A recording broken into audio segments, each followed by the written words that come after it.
गौतम बुद्ध जब भी किसी गांव में बुलाए जाते तो कभी मना नहीं करते थे। जहाँ भी वे जाते लोगों की भीड़ उमड़ पड़ती, क्योंकि उनके शब्दों में मन को शांत करने की शक्ति होती थी। उनके उपदेशों में ऐसा अमृत होता था जो जीवन की उलझनों को सुलझा देता था और इंसान को सही रास्ता दिखाता था। ऐसे ही एक गांव में एक गरीब किसान रहता था जो बुद्ध का बहुत बड़ा भक्त था।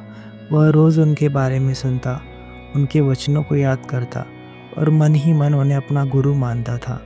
एक दिन उसने साहस करके बुद्ध से प्रार्थना की, भगवान कृपा करके मेरे गांव भी पधारिए, लोग आपके वचनों को सुनना चाहते हैं। बुद्ध मुस्कुराए और बोले, यदि समय अनुकूल हुआ तो मैं अवश्य आऊँगा।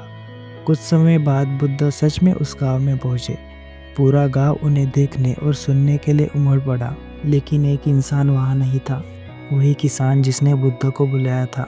असल में उस दिन किसान के साथ एक बड़ी मुसीबत हो गई थी।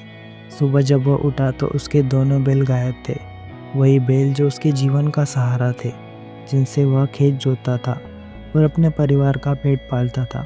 किसान घबरा गया, उसका मन दो हिस्सों में बट गया।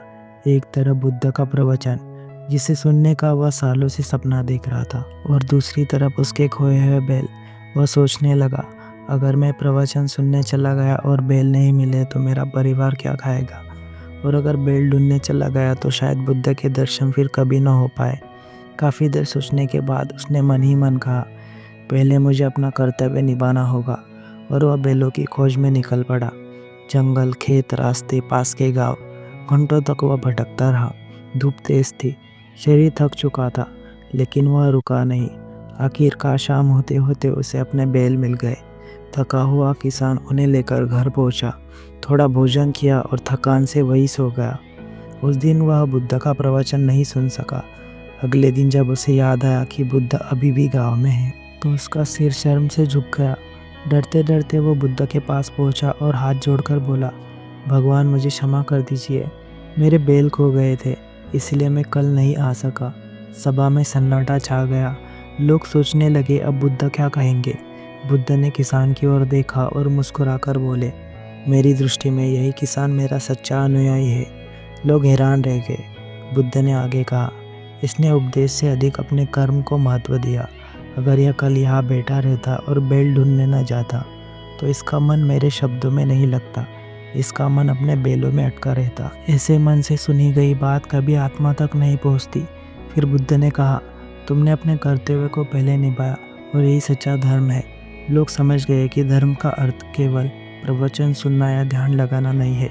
धर्म का असली अर्थ है अपने जीवन की जिम्मेदारियों को ईमानदारी से निभाना। जब इंसान अपने कर्म पूरे कर लेता है तभी उसका मन ज्ञान के लिए तैयार होता है। किसान की आंखों में आंसू आ गए। उसे समझ आ गया था कि आज उसे केवल बुद्ध के दर्शन नहीं मिले, बल्कि जीवन का सबसे बड़ा सत्य मिल गया। और यही इस कहानी की सीख है कि हम जिस भी भूमिका में हो, किसान, मजदूर, विद्यार्थी या माता पिता, उसे पूरी ईमानदारी से निभाना ही सच्ची आध्यात्मिकता है, क्योंकि हर धर्म कर्म को सबसे ऊपर रखता है।